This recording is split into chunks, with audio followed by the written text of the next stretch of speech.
සියලු දෙනාටම ආයිබෝවන් කියලා පිළිගන්නවද වීඩියෝ එකට. අද වීඩියෝ එකෙන් කතා කරන්න බලාපොරොත්තු වෙන්නේ NDB බැංක් එකකින් පර්සනල් ලෝන් එකක් ගන්න කොහොමද, රේට්ස් කීයද, අවශ්‍ය වෙන ඩොකියුමන්ට්ස් මොනවද කියලා. තාම channel එකත් subscribe කරලා නැත්නම් අනිවාර්යෙන් subscribe කරලා තියාගන්න. මොකද අපි මේ channel එකෙන් කතා කරන්නේ ඔයාගේ දැනුමට වගේම ඔයාගේ financial පැත්තට ගොඩක් වැදගත් වෙන දේවල්. වීඩියෝ එකට යන්න කලින් අනිවාර්යෙන් comment එකක් දාන්න ඊළඟ වීඩියෝ එකෙන් ඔයාලට අවශ්‍ය වෙන්නේ මොකක්ද කියලා. එතකොට මට පුළුවන් වෙනවා ඔයාලගේ අවශ්‍යතාවය අනුව මගේ වීඩියෝස් ටික හදන්න. රයිට්, අපි යමු වීඩියෝ එකට. මම අද NDB බැංක් එක තෝරගන්න හේතු වුණේ අඩු ඩොකියුමන්ට්ස් එකක් දීලා වැඩි කරදරයක් නැතුව වැඩේ කරගන්න පුළුවන් තැනක් නිසා. සම්පූර්ණ විස්තරේ කියන්න කලින් වීඩියෝ එකට ලයික් එකක් දාන්න අමතක කරන්න එපා. අපි ලෝන් එකේ විස්තර ගැන කතා කරන්න කලින් බලමු පර්සනල් ලෝන් එක ගන්න පුළුවන් කාටද කියලා. පර්සනල් ලෝන් එකක් ඇප්ලයි කරනවා නම් ඔයා සැලරිඩ් කෙනෙක් වෙන්න ඕනේ. ඒ කියන්නේ ඔයා බිස්නස් එකක් කරන කෙනෙක් නෙමෙයි, යම්කිසි තැනක හෝ ආයතනයක වැඩ කරලා පඩියක් ගන්න කෙනෙක් වෙන්න ඕනේ. ඔයත් එහෙම කෙනෙක් නම්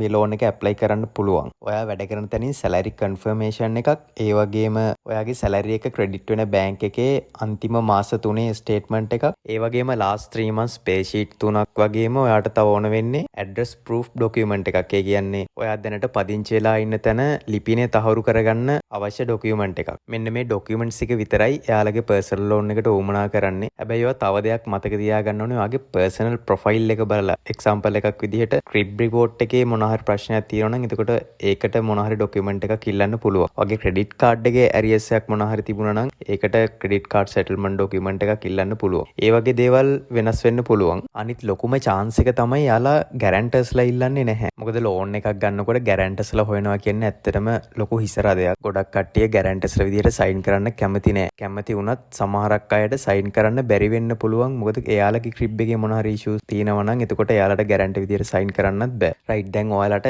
ප්‍රශ්න ටිකක් ඇවිල්ලා ඇති. අපි මේ වීඩියෝ එකේ කතා කරන දේවල් වලට අමතරව ඔයාට දැනගන්න මොන හරි ප්‍රශ්න තියෙනවා නම් අපේ WhatsApp group එකක් තියෙනවා. ඒකට join වෙන්න. එහෙම නැත්නම් මේකට comment එකක් දාන්න, මම ඒත් reply කරනවා. අපි බලමු NDB බැංක් එකේ rates කොහොමද, කොච්චරක් කාලයකට ඔයාලට loan එක ගන්න පුළුවන්ද, සහ ඔයාලගේ salary එක කොච්චරක් තියෙන්න ඕනද මෙයාලගේ loan එක apply කරන්න කියලා. ඔයාට loan එක apply කරන්න පුළුවන් උපරිම අවුරුදු 5ක කාල සීමාවකට. ඒ වගේම rate එක වෙනවා 13.95ක්. මේ rate එක හරියටම කියන්නේ අප්‍රේල් 5. සමහරක් විට rates වෙනස් වෙන්න පුළුවන් ඉස්සරහදී. ඔයා ලක්ෂ 10ක පර්සනල් ලෝන් එකක් ඇප්ලයි කරොත් එහෙම ඔයාගේ වාරිකය වෙන්නේ අවුරුදු 5කට 23242ක්. ඔයා මේ ලෝන් එක ඇප්ලයි කරනවා නම් ඔයාගේ සැලරි එක ලක්ෂ 2.5ට වඩා වැඩි වෙන්න ඕනේ. එතකොට ගොඩක් කට්ටියකට ඇත්තටම මේ ලෝන් එක ඇප්ලයි කරන්න බැරි වෙන්න පුළුවන්. ඒ ගැන අදහස් සහ යෝජනාත් කමෙන්ට් බොක්ස් එකේ දාන්න අමතක කරන්න එපා. මම මුලින් කිව්වා වගේම ඊළඟ වීඩියෝ එකෙන් ඔයාලට මොනවද ගේන්න ඕනේ කියලාත් කමෙන්ට් එකක් දාන්න අමතක කරන්න එපා.